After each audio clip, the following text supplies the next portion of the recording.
So in the last video, I set up all the different positions of the head and body orientation. And now I'm just going to turn all the face keys that I put on the face controller. I'm just going to turn them into hold frames using this tab on duik. Just because I don't want the head to be smooth animating from key to key. I just want it to snap to the different orientation since we're working with swaps. So what I'm doing now is I'm just testing the rotation. So I lay down all my keyframes and now I'm just checking that it is indeed rotating correctly. So that's why we put up the markers.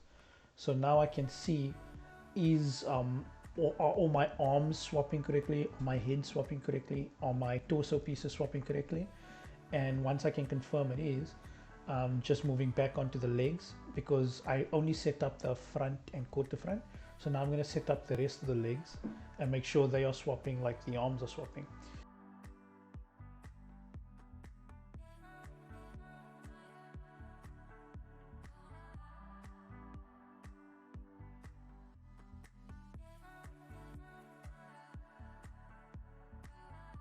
So just like with the arms, these are all rotating in place. So in place on the bone, and it will be the shoulder that drives them around the body.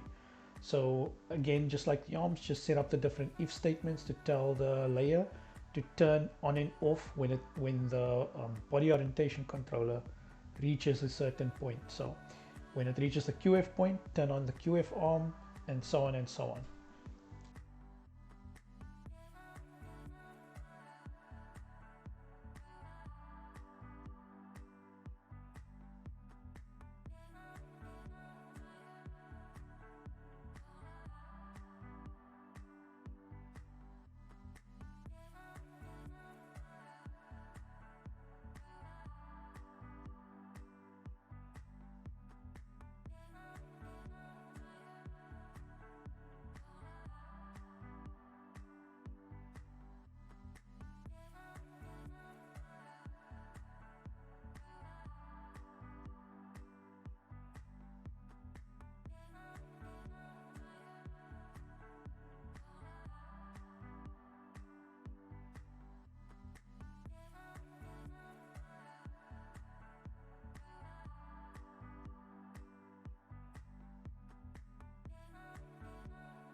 So here you can just see me use the same code from the body, because I just need the code for each position, and since they're exactly the same for all the pieces in that angle, I'm just going to copy and paste the code for each angle, and I'm going to do this for both sides when they turn towards the left and when they turn towards the right.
So now, same way I did the shoulders, I'm going to just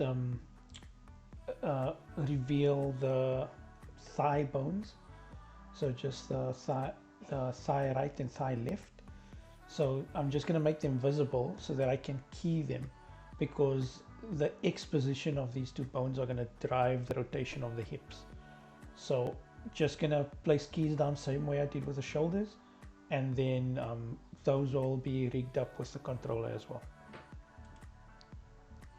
And you can see, like, every time I move the controller, I move the stopper on my timeline to where it needs to be. So from whichever angle the body is supposed to be in on that, according to the marker, and then I just position my bone on the body with the key under that label so that they can all line up, so that I can first scrub through them on the timeline to make sure they are indeed lining up before I actually start using the duik connector to parent them to the controller.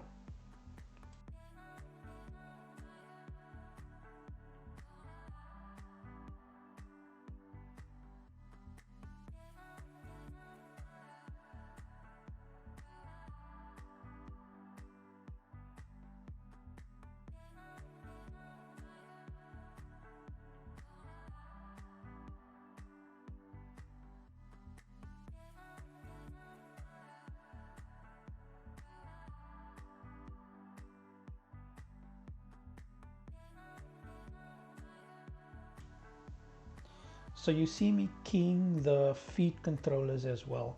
So this is just so that when the body turns, so the feet aren't moving with the hips, the feet are staying in place unless I move the feet from the controller. So now I'm just placing position keyframes on the feet as well, so that I can see it rotating, actually moving with the hips, so moving into place with the hips, so that he can stand in his proper pose, depending on where the controller is on the body orientation.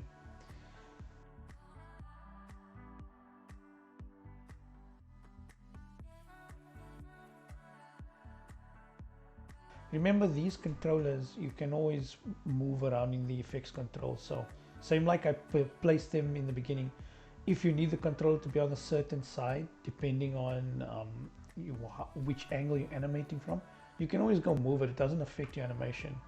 You can open up your effects controls and just move the icon around to where you need it to be. Same way I placed it in the beginning. Over here, I'm just testing that the legs are bending correctly. So I don't want to see any bulging by the knees or anything. So remember, depending on what angle you are, just change the reverse switch in the effects controls on the legs controller. So that's just to swap the orientation of the leg, so to make it bend in another direction. So in this section, as we turn the controller towards screen left, you will see the legs disappear. So this is because we haven't yet placed legs for when he starts looking to his right side. So what are we going to do? Instead of duplicating the right legs and left legs inside those comps, I'm going to duplicate the left legs and place them over the right and just rename them to right leg 2. That way it will be a proper rotation, because I didn't design, um, I didn't create the rig in that angle. I just have them all turning towards one side. So instead of like making double work for myself, I'm just going to duplicate what I have and then flip it so that they can be in the other direction when he's turning. So the reason why I use left is because when the right leg, when he turns towards his right hand side, when the right leg then goes behind the left leg, it needs to be the darkened legs. So like when he turns towards his left hand side. So that's why I'm just duplicating and then flipping it. So this is unique to this rig, just because this rig was illustrated that way and designed that way. But if you're doing this on another rig and your legs are completely identical, then you won't have to do this. Then you can just duplicate your legs and flip them as is without taking from the left or from the right. I'm just doing that because the designs are different depending on where the leg is sitting on the body.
So what's very important, just like with the arms, we want to make sure that the parts where the joints are lined up perfectly. This is important when you're rotating your limbs. You want to make sure they're lined up perfectly so that when you bend your leg, there's no bulging, that it's bending perfectly by the knee or by the ankle. So always, if you're rotating limbs on a spot and you're swapping to different drawings, make sure that all the joint drawings are lined up.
So you see the one leg is switching off when I go all the way to the left with the controller.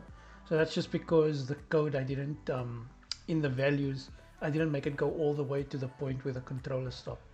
So I just need to go into the code and change that so that it can last all the way. But also the other issue of the right leg not going behind the left leg when it should. So you will see me duplicating it same way we did with the arms. So making another pair of those legs, same way I did with the arms, and then putting that duplicate underneath the left leg comps, just so that when we pull the controller all the way to the left, we want those right legs to go behind the left leg. So you will see I realize I don't need to do that to both legs. I'm just having the right leg go either in front or behind the left leg. So that's how we achieve that illusion. And because I redid it with the arms, I can now just take the expression from the arms and paste it on the compositions of the legs. So remember, because we're duplicating the comps inside the timeline, which means they're all referencing the same art. So if I change one on the inside, they all change on the inside. So that is what we want, because we don't want them to be independent of each other. Like the comps can move independent of each other, but we don't be parenting them to the bone so that they can all move together and only appear when we need them to appear.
So now, after I can confirm that all my pieces are indeed rotating correctly and on the correct angle where they should be, I can now go and use the duik connector to just connect them all up to the controller. So you'll see me, I'm only doing this on the thigh, the right thigh and left thigh, because it's just those hips that's going to be connected with the duik connected to the orientation controller.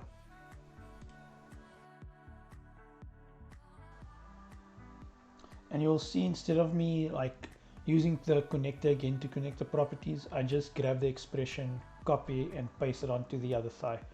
So then they both doing the exact same movement. I can also now go ahead and take that expression and place them on the shoulders as well.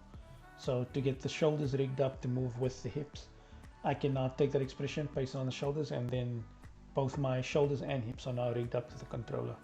So you don't have to do it the way I did, where I have one orientation controller turning both the shoulders and hips.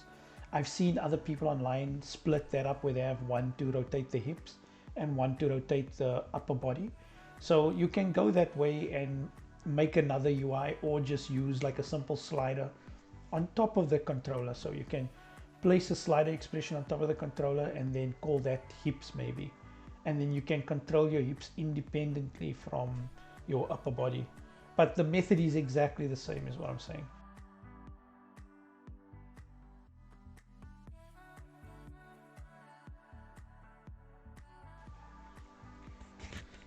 So what I realized on the shoulders, I actually want my Y functionality on the shoulder.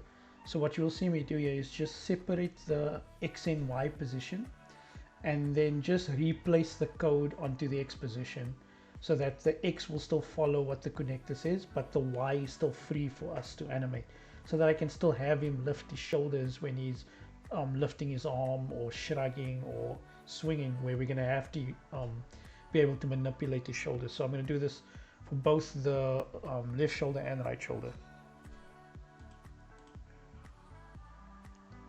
So you can see in the profile view, one of the legs wasn't correctly sitting in place. So because it's using the duik connector, I can always just go to where that key is, disable the expression, and just shift the keyframe, the position on that keyframe a bit to the front, then just reapply the expression to see that it is sitting correctly behind the in place on the profile view.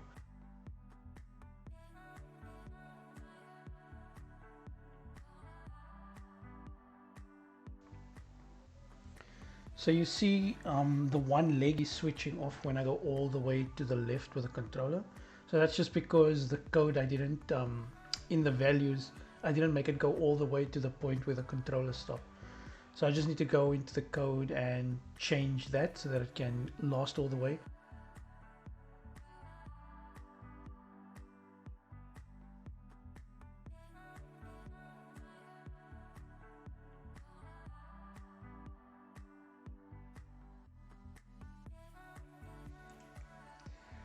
Okay, so the body seems to be working fine. Everything seems to be in place when I rotate. Only thing left to set up is the head tilt. So when you move the facial controller up and down, so his head looks up and his head looks down. And when we're in the other views, that his head also looks up and down. So we're going to achieve this using the duik connector, just so I can show a bit more of the connector. So the way the connector works, as I've shown in the previous videos, you place down your keyframes to what you want the animation to be, and then you link those keyframes using the connector to a parent controller. So in this case, my parent controller is the facial control. So I can just put how high I want my head to rotate, now low, and then link that up to the up and down of the controller. Last but not least, I just want to set up the blinks for the mask, which I completely forgot about. So we're going to set up the blinks for the mask also using the duik connector. Same way I did the shadows under the eyebrows, so his eye shadows. So also just animate the eyes, how wide I want it to open and how much I want it to close by, and then link that up to the eyebrow controllers, because I think those controllers are fine to control the left and right eye.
And then I think that's it. Then just to testing, making sure everything is bending correctly. So constantly test. You constantly want to be testing your rig just to make sure everything is working fine.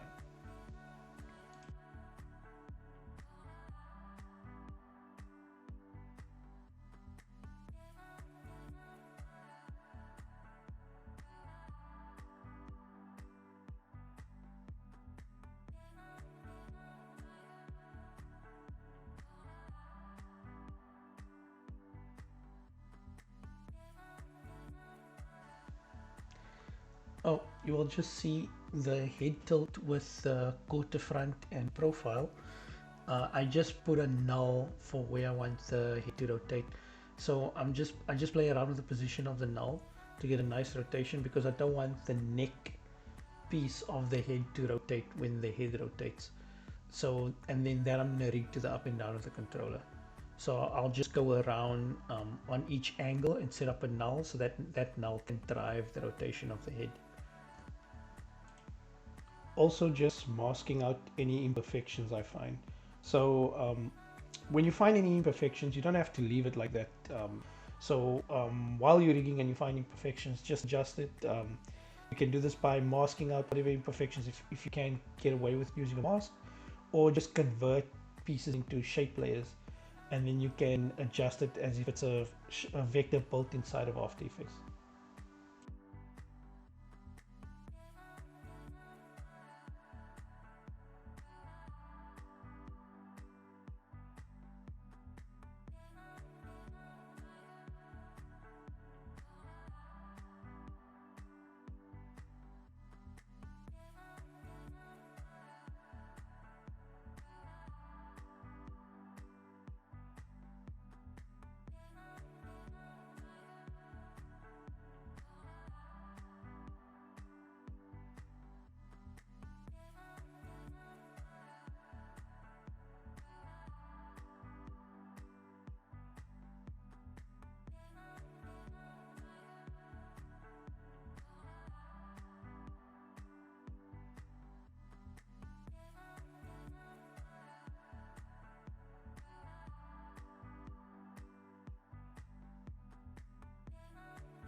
Last but not least, I just want to set up the blinks for the mask, which I completely forgot about. So we're gonna set up the blinks for the mask also using the duik connector. Same way I did the shadows under the eyebrows. So his eye shadows. So also just animate the eyes how wide I want it to open and how much I want it to close by, and then link that up to the eyebrow controllers, because I think those controllers are fine to control the left and right eye.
Then just to testing, making sure everything is bending correctly. So constantly test. You constantly want to be testing your rig just to make sure everything is working fine.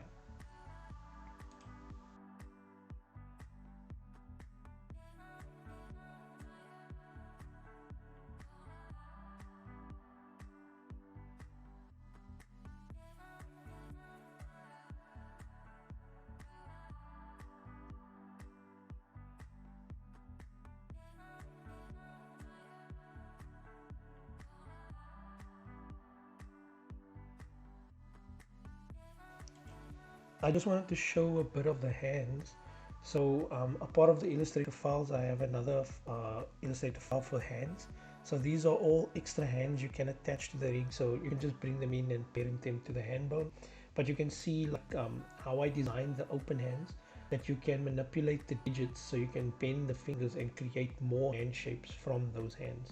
You can even separate the fingers out into a separate composition and then rig up the fingers as well. I'll show how to do that in a future build. But for now, don't forget to check out the hands and see what other hand shapes you guys can come up with for whatever you want to animate. And there we have it, a full completed rig. I know this this video probably the longest one out of them all, but just had to get all that in. So yeah, it can get very complex if you're coming in clean. I think if you just watch the early videos, those are more than enough to create a nice, easy to use rig. And you can just rig up each position on its own. You don't have to make the rotation, but you can see if you want to make a rotation, how complex it can get and how many layers and how many considerations you need to think of, and how many times you need to test. And even when we start posing him and animating him, we're going to see other stuff that might just not fit right. But that's all part of the job if you're rigging a character, to see like what breaks and what you can fix in what way, just to make sure it's ready for the animators. Or even if you are the only one animating, to make sure you're not going to run into that issue when animating. So you want to get some poses that speaks to who the character is. So maybe you can animate him walk, animate him sit, animate him do a jump. So in this case, Miles needs to be swinging. We can have him posed in a swing, have him posed in some iconic Spiderman poses, and then just see what the rig is capable of. And that will be the next video. I won't start working on that right away. My goal was just to get the fully completed, updated rig for you guys, and have all the information there for you guys to be able to build it. So I will get to posing and animating, and then I'll do another post with another update and with the animation work files as well. So I already have the animation planned out. I just need to get to doing it. But for now, I just want to take a little break because this has been an insane amount of work. I've set up a lot of nights to get this to you guys as quick as I could. So I would really like to just get some sleep. But thank you for watching and sticking through until this point. If you have any questions, please leave them in the comments. Also, like and subscribe if you want to see more like this. You can comment what else you would like to see while I'm working, or while the other parts of this project will still come out. Just tell me what you would like to see, what cool builds you would like to see. Any questions you have on this build, I will try and answer to the best of my ability. Until next time, I'll see you guys, and thank you for all the great support. Oh, last thing, remember, everything can be found on my Patreon. So all the work files, all the Illustrator files, they all are on Patreon. So the Illustrator files for this character is on Patreon for free. So you just need to give me a follow, and it should be on the last post there, and you can download it. But cool. Thanks guys, and have a good one.